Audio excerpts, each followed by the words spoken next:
مسجد الحرام مکۃ المکرمہ اور مسجد النبوی مدینہ المنورہ سے خطبے کا اردو ترجمہ کے لیے ہمارے سوشل نیٹ ورک کو فالو کرنا نہ بھولیں اور اپنے دوست احباب کے ساتھ بھی ضرور شیئر کیجیے۔ خطبہ جمعہ مسجد النبوی، تاریخ 17 رجب 1446 ہجری بمطابق 17 جنوری 2025 عیسوی۔ موضوع: انسان کے مختلف مراحل زندگی میں غور و فکر۔ خطیب فضیلۃ الشیخ عبدالباری الثبیتی حفظہ اللہ، ترجمہ عطا اللہ بن عبد المجید۔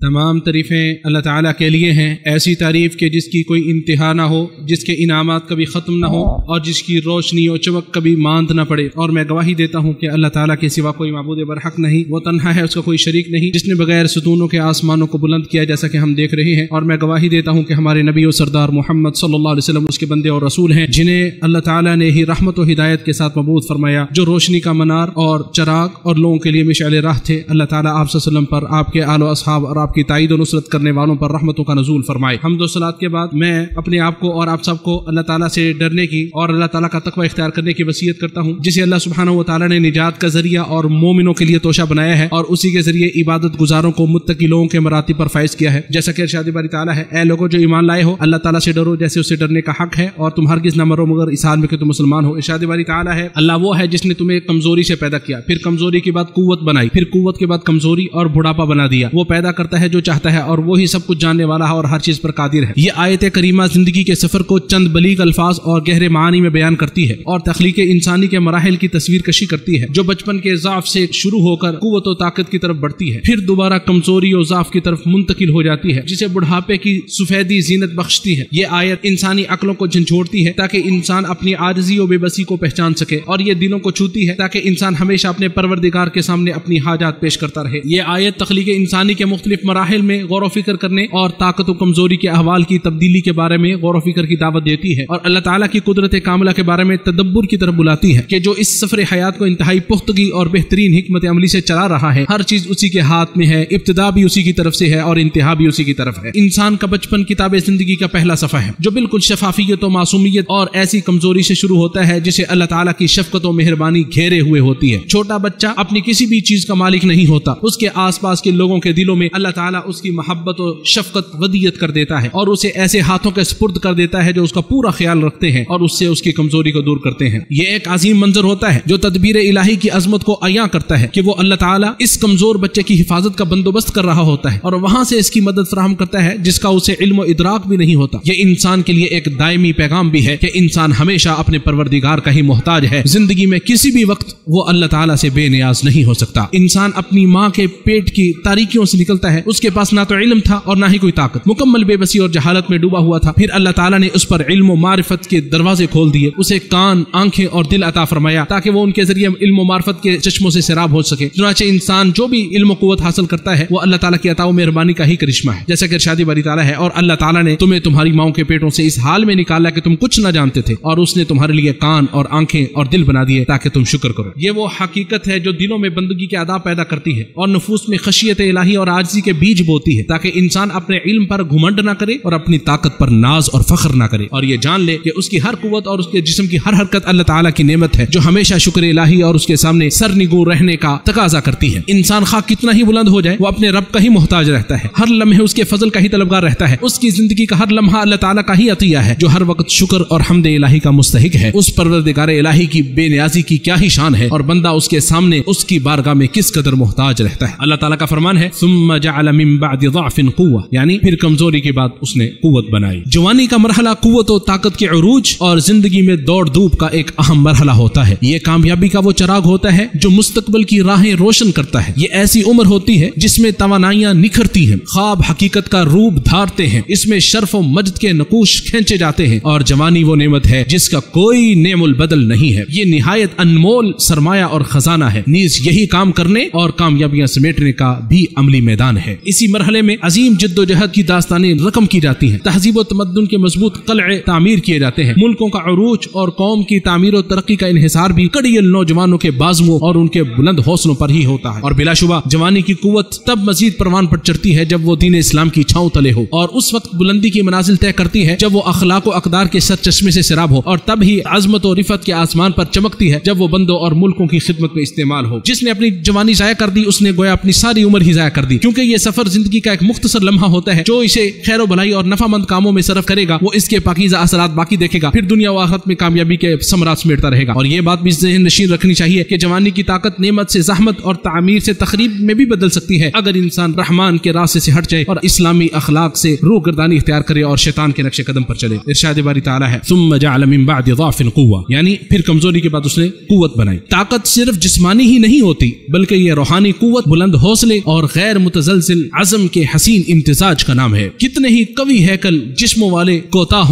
ہمت اور پست حوصلے کے حامل ہوتے ہیں، جو نہ کچھ خود کر پاتے ہیں اور نہ ہی کوئی خاطر خواہ کارنامہ سر انجام دیتے ہیں، اپنی جوانی کو ضائع کر دیتے ہیں، دوسروں پر بوجھ بن جاتے ہیں، اپنے نفس کو کسی قابل نہیں بناتے اور نہ ہی روشن مستقبل کی تعمیر کرتے ہیں بلکہ عاجز رہتے ہیں۔ اصل قوت ایمانی روح سے جنم لیتی ہے، اطاعت الہیہ سے مضبوط ہوتی ہے، استغفار سے تقویت پاتی ہے، عمل صالح کے ذریعے ثمر آور ہوتی ہے۔ یہی وہ قوت ہے جو اپنے رب سے جڑی ہوتی ہے، جو اسے مزید عزم و ہمت اور طاقت اور ثابت قدمی عطا فرماتا ہے، جیسا کہ اللہ تعالیٰ نے ہود علیہ السلام کی زبان پر ارشاد فرمایا، اے میری قوم اپنے پروردگار سے بخشش مانگو پھر اس کی طرف پلٹ آؤ، وہ تم پر بادل بھیجے گا جو خوب برسنے والا ہوگا اور تمہیں تمہاری قوت کے ساتھ اور قوت زیادہ دے گا۔ ارشاد باری تعالیٰ ہے ثم جعل من بعد قوة ضعفا وشیبا، یعنی پھر قوت کے بعد کمزوری اور بڑھاپا بنا دیا۔ حکمت الہی سے زندگی کا پہیا یوں ہی چلتا ہے، جو بچپن کی کمزوری سے شروع ہوتا ہے پھر جوانی کی طاقت تک پہنچتا ہے، آخر کار بڑھاپے کے مرحلے میں داخل ہو جاتا ہے۔ جب جسم کمزور ہو جاتے ہیں، قوتیں ماند پڑنے لگتی ہیں، سر کے بال سفید ہو جاتے ہیں، ہڈیاں جواب دے جاتی ہیں اور ملاقات الہی کا وقت قریب آن پہنچتا ہے۔ جب بڑھاپے کے آثار نمایاں دکھائی دیتے ہیں تو دنیا کی دھند آنکھوں سے چھٹنے لگتی ہے اور اس دار فانی کی حقیقت آشکار ہو جاتی ہے، تو انسان کو یہ احساس ہونے لگتا ہے کہ یہ سال تو لمحوں کی طرح گزر گئے اور عمر تو ایک عارضی خواب کی مانند ختم ہو گئی۔ وہ اپنے دل ہی دل میں سرگوشی کرتے ہوئے کہتا ہے، اے کاش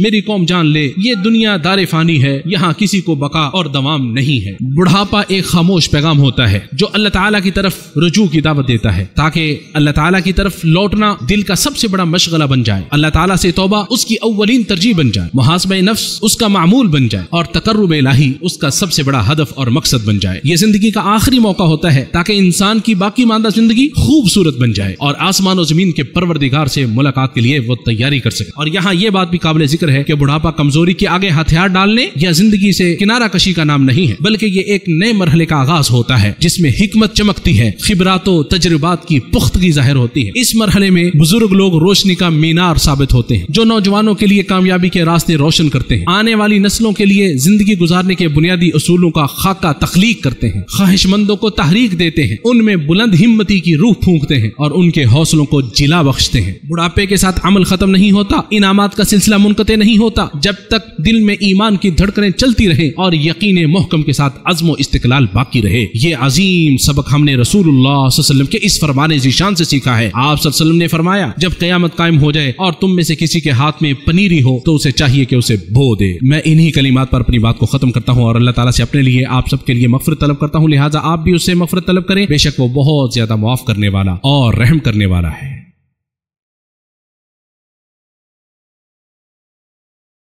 تمام تعریفیں اس اللہ کے لیے ہیں جس نے انسان کو سب سے خوبصورت ساخت میں تخلیق کیا، اسے عقل و دین جیسی نعمتوں سے سرفراز کیا۔ میں اللہ سبحانہ و تعالیٰ کی حمد و ثنا بیان کرتا ہوں اور اس کے عمومی فضل و احسانات پر اس کا شکر بجا لاتا ہوں، اور میں عظمت و تکریم کے ساتھ گواہی دیتا ہوں کہ اللہ تعالیٰ کے سوا کوئی معبود برحق نہیں، وہ تنہا ہے، اس کا کوئی شریک نہیں۔ اور میں گواہی دیتا ہوں کہ ہمارے نبی و سردار محمد صلی اللہ علیہ وسلم اس کے بندے اور رسول ہیں جنہیں اللہ تعالیٰ نے معتدل کتاب و حکمت کے ساتھ مبعوث فرمایا۔ اللہ تعالیٰ کی رحمت اور سلامتی کا نزول ہو آپ صلی اللہ علیہ وسلم پر، آپ کے آل و اصحاب پر جو دین حق پر قائم رہے۔ حمد و صلات کے بعد میں اپنے آپ کو اور آپ سب کو اللہ تعالیٰ سے ڈرنے کی وصیت کرتا ہوں۔ انسان کے بچپن کا زمانہ، پھر طاقت و قوت، پھر کمزوری اور پھر بڑھاپا، یہ کم و بیش انسان کی درمیانی سی عمر بنتی ہے، جیسا کہ نبی صلی اللہ علیہ وسلم نے ارشاد فرمایا، میری امت کی عمریں 60 سے 70 کے درمیان ہیں اور بہت ہی کم لوگ ہیں جو اس سے آگے بڑھتے ہیں۔ یہ وقت کے پیمانے میں ایک مختصر سا سفر ہے، مگر یہ موت کی اٹل حقیقت اور انجام کی یاد دہانی کرواتا ہے کہ ہر گزرتے لمحے کے ساتھ اختتام قریب آ رہا ہے۔ یہ حدیث دنیاوی ضروریات اور اخروی کاموں کے درمیان توازن کی دعوت دیتی ہے اور زندگی کے ہر لمحے کو غنیمت سمجھنے کی تاکید کرتی ہے، کیونکہ زندگی محدود ہے، مواقع